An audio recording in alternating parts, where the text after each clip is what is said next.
La pace sia con tutti voi. Peace be with you all.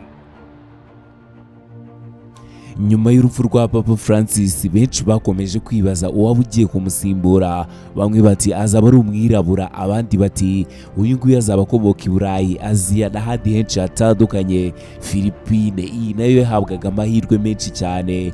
Gusa Papa uri bukurikireho nta n'umwe wari umuzi. Gusa ku munsi w'ejo hamenyekanye Papa mushyashya. Uyu nguyu watowe akaba ari Karidinali Robert Francis Prevost. Uyu nguyu akaba ari uw'imyaka 67. Uyu akomoka muri Chicago muri Leta Zunze Ubumwe za Amerika. Uyu yahisemo kwitwa Leo, Papa Leo wa 14. Uyu nguyu yabaye Papa wa 267 mu mateka ya Kiliziya Gaturika, ndetse aba n'umunyamerika wa mbere utorewe uyu mwanya. Papa Leo wa 14 afite uburambe bw'imyaka myinshi cyane mu butumwa bwa Kiliziya Gaturika n'ubukristo muri rusange.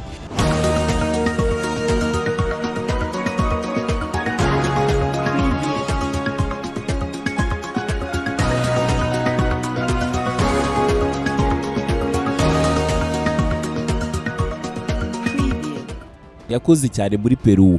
Ahangaha yakoraga nk'umwarimu n'umuyobozi wa diocese, akaba yaragize n'uruhare rukomeye cyane mu nama y'abepiskopi bo muri iki gihugu. Guhera 2023 uyu nguyu yayoboraga ishami rya Vatikani rishinzwe gushyiraho abepiskopi. Ahangaha abakaridinali bagenzi be bamuboraga nk'umuntu wahuza impande zombi muri Kiliziya Gaturika, kubera yuko uyu nguyu ntabwo ari umuntu w'amahame akakaye cyane, si n'umuntu ukunda impinduka za giturumbuka nyinshi. Uyu nguyu nyine ni umumodere, yari hagati na hagati. Uyu nguyu yari umuntu ukomeye cyane ukunda icyerekezo gishya nk'abandi, ariko ngo abigendamo mu buryo bwihariye. Mu ijambo rya mbere muri ya magambo twahereyeho ati amahoro abe muri mwebwe, uyashimangira ubutumwa bw'amahoro ndetse n'ubwiyunge. Abantu ibihumbi bari ku mbuga ngari ya Mutagatifu Petero bishimiye aya makuru cyane. Amajwi yabo y'ibyishimo yari menshi, bisa naho ari uruvange rw'amarangamutima. Iri tora ribaye nyuma y'igihe kinini cyane Kiliziya ihanganye n'ibibazo bitandukanye birimo kugabanyuka kw'abayoboke mu Burayi no mu burengerazuba bw'isi muri rusange no muri Amerika aho Papa akomoka ubwe. Hari n'ibibazo by'icuraburindi ku bihaye Imana, bamwe bari mu nkiko, abandi nabo bari muri za gereza. Hari amakimbirane, abasenyeri benshi cyane n'abapadiri barashinjwa ibyaha byo gufata ku ngufu ni Vatikani, ari Vatikani ubwaho ku cyicaro. Hari benshi bashinjwa kunyereza umutungo wa Kiliziya. Abasesenguzi bemeza yuko uyu Papa Leo wa 14 ashobora kuba igisubizo cy'ubumwe n'impinduka za nyazo kandi zikenewe muri Kiliziya mu cyerekezo iganamo. Ni ishusho nshyashya mu mateka ya Kiliziya, aho ubuyobozi bwayo bukuru buyobowe n'umunyamerika mu mateka. Uyu ashobora kuzana impinduka mu buryo Kiliziya itayoboyemo mu myaka myinshi ishize. Papa mushyashya amaze gutorwa yagaragaye ku rubuga rwa Basilika ya Mutagatifu Petero nk'ibisanzwe i Vatikani. Atangira abwira abantu bose ati mugire amahoro, amahoro kuri mwe mwese. Mu butumwa bwe bwa mbere yagaragaje icyerekezo cy'ubukristo bushingiye ku bwiyunge, ibiganiro bidafite ubwoba ndetse n'ubufatanye, icyo yise unite. Uyu nguyu yavuze yuko nubwo ari umupadiri w'umufrancisco ba Mutagatifu Auguste, ariko rero ngo uyu nguyu ati ndi umukristo mbere na mbere, ati ndetse ndi n'umwepiskopi, bityo tugomba kugendera hamwe. Amagambo yumvikanisha kwicisha bugufi cyane yuko nubwo ageze kuri iyo ntera imeze ityo yo kuba umushumba mukuru wa Kiliziya Gaturika. Ati ndi umupadiri rwose. Uretse n'ibyo ngibyo yongeye ati nanjye ndi umukristo kimwe namwe. Yatanze ubutumwa mu ndimi ebyiri, ubwa mbere bwari mu Gitaliyani, ubwa kabiri bwari mu Cyesipanyol. Yibukije abantu imyaka myinshi cyane amaze mu butumwa muri Peru. Ati nubwo ndi umunyamerika mfite ubwenegihugu bwa Peru. Ibi nabyo biratanga icyizere cy'ubuyobozi buhuza imico itandukanye, ndetse bikaba bizagera no mu turere tumwe na tumwe turi mu nzira y'amajyambere nka Peru. Papa Leo wa 14 yagaragaje yuko azakomeza umurage wa Papa Francis uvuyeho, ashyira imbere ubufatanye n'ubutabera, anashyiraho yuko anasaba yuko bamusabira. By'umwihariko yavuze yuko ubutabera bukenewe mu gihe isi ihanganye n'ibibazo by'intambara. Anabwira Kiliziya Gaturika kuba umusemburo w'amahoro n'ubuvandimwe ku isi. ati isi ikeneye urumuri rwayo. Iri jambo rya mbere ryakiriwe n'imbaga y'abantu benshi cyane, ubwo imbere ye hari abantu ibihumbi n'ibihumbi, abandi bamwumva ku mateleviziyo ndetse no ku mbuga nkoranyambaga live, ariko n'abari imbere ye ubwabo ahangaha bari uruvunganzoka, bishimiye intangiriro nshyashya mu mateka ya Kiliziya Gaturika. Ubwo ni Papa Leo wa 14 yamaze guhabwa izina kuko nabikubwiye nk'umushumba wa Kiliziya Gaturika, ni umunyamerika wavukiye Chicago muri Leta Zunze Ubumwe za Amerika, avuka ku itariki 14 z'ukwezi kwa 9 mu 1955. Uyu nguyu yatowe nka Papa wa 267 wa Kiliziya Gaturika nyuma y'urupfu rwa Papa Francis. Uyu yahawe ubupadiri muri 1922 mu muryango w'abafrancisco ba Mutagatifu Auguste. Yakorewe ubutumwa bwe igihe kiri cyane muri Pero nk'ibisanzwe nk'umumisiyoneri. Icyo gihe yanayoboye diocese nkuru ya Chiclayo. Uyu yari archiepiscopi. Uyu na mbere yari yabayeho Karidinali, agirwa umuyobozi wa dicastère ushinzwe episkopi i Vatikani. Yabigizwe n'inama nkuru ishyira episkopi. Twabivuze yuko afite ubwenegihugu bubiri, ni umunyamerika wanahavukiye, akagira ubundi bwenegihugu bwa Peru, uhakoreye ubutumwa bwe burebure igihe kiri cyane nk'uwihaye Imana ndetse n'umumisiyoneri.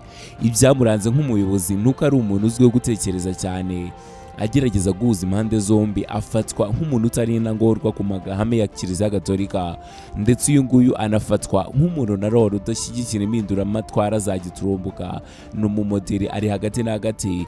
Ibi byose birashoboka yuko ari byo bagenzi be bamurebye bakamukundira, bakamutora nk'umuntu wahuza impande zombi zasaga n'izihanganye muri Kiliziya. Uko abantu bamuzi, ni umugabo uzashyigikira ubumwe, agakunda ibiganiro kandi agahuza imico. Ni umuntu bivugwa yuko areba neza icyerekezo cy'ubutumwa bwa Kiliziya Gaturika, kandi nawe ngo mu bijyanye no kwitangira abakene no kuvugira uburenganzira bwa muntu ngo neza yari Papa Francis. Yahisemo izina rya Leo wa 14. Iri zina yarihisemo bitaramenyekana impamvu yarihisemo, gusa abantu bakeka yuko yashishikajwe n'umurage wa Papa Leo wa 13 wari uzwiho gushyigikira no guharanira uburenganzira bw'ikiremwa muntu, by'umwihariko uburenganzira bw'abakozi, no kwinjiza Kiliziya mu gihe kigezweho no gukora amavugurura yari ingenzi. Yatumye kano kanya Kiliziya tuyizi uko nguko imeze. Ni ubwa mbere mu mateka ya Kiliziya batoye umupapa w'umunyamerika. Kiliziya Gaturika ikoza amateka, ariko uyu mupapa nawe akoze amateka ye, na Leta Zunze Ubumwe za Amerika zikoza ayandi.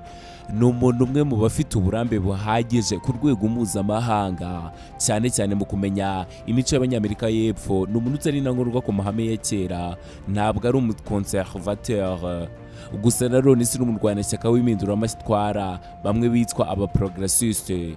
Yahisemo guhuza impande zombi, yumvikanisha Kiliziya nk'ikiraro cy'ubwiyunge, aho gufata uruhande runaka ruhejeje inguni. Abantu benshi barimo gutekereza yuko uyu nguyu yaba asa n'umuntu wegereye cyane icyerekezo cya Papa Francis mu buyobozi bwa Kiliziya, nubwo ataratangira ubuyobozi kugira ngo tumenye uko azakora, gusa uko tumutekereza bitewe n'aho yanyuze n'ibitekerezo bye. Abantu benshi batekereza yuko asatira neza ubutegetsi bwa Papa Francis. Nubwo atari umuntu wavuze mu bitangazamakuru cyane, yamaze igihe kirekire cyane afasha Papa Francis mu gushaka no gushyiraho abepiskope. Uyu nguyu azwiho kwemera yuko Kiliziya ikwiye kwihutira kujya hafi y'abakene, anamenyekanira ku kuba yemereye yuko Kiliziya ikwiye kwegera abantu bafite ibibazo batagira shinge na ruguru, epfo na ruguru. Yabaye umumisiyoneri igihe kirekire cyane muri Peru, yibanda cyane mu kubaka ibikorwa remezo mu bihugu bikennye, guharanira ubutabera n'uburezi, aho kuba mu biro gusa agashyira akaguru ku kandi ngatanga amabwiriza. Kuva na kera abantu bamwitaga padiri w'abantu, birashoboka cyane yuko uyu nguyu ashobora kwitwa umupapa w'abantu.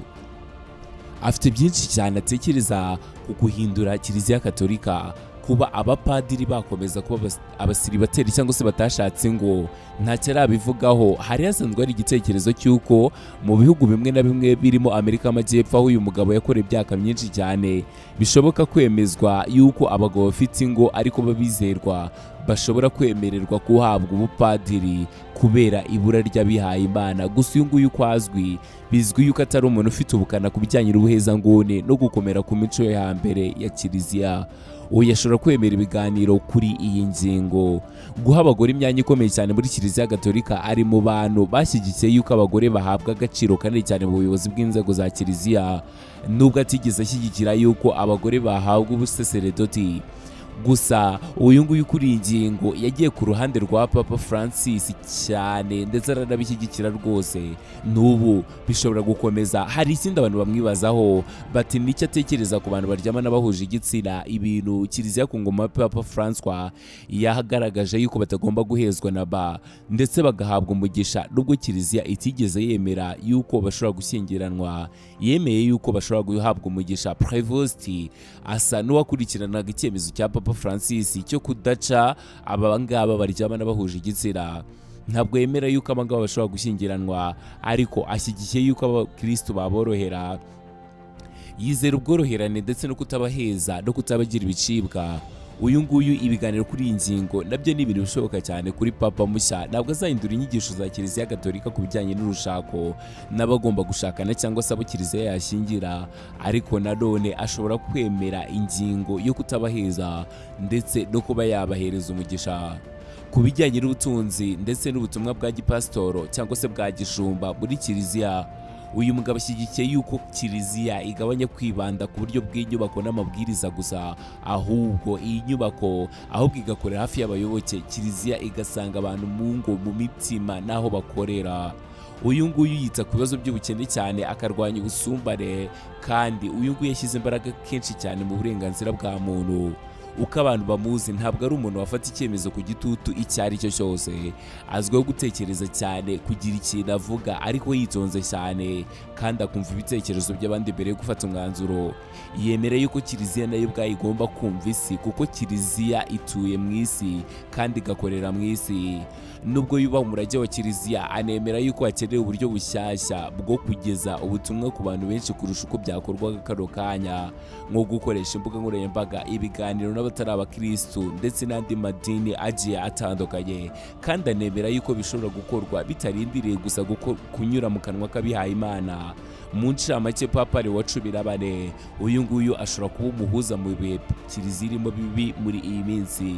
Nubwo adashobora kwitwa Papa w'impinduka zidasanzwe, gusa nanone ni umupapa uri hagati na hagati, ushobora guhuza ibipande bibiri byasaga naho byiremye muri Kiliziya Gatolika, ku bakonservateri bakomeye ku mahame ya mbere ya Kiliziya cyangwa se amahame gakondo, ndetse n'abaprogresiste bifuzaga yuko Kiliziya yavugurura amahame igenderaho uyu munsi.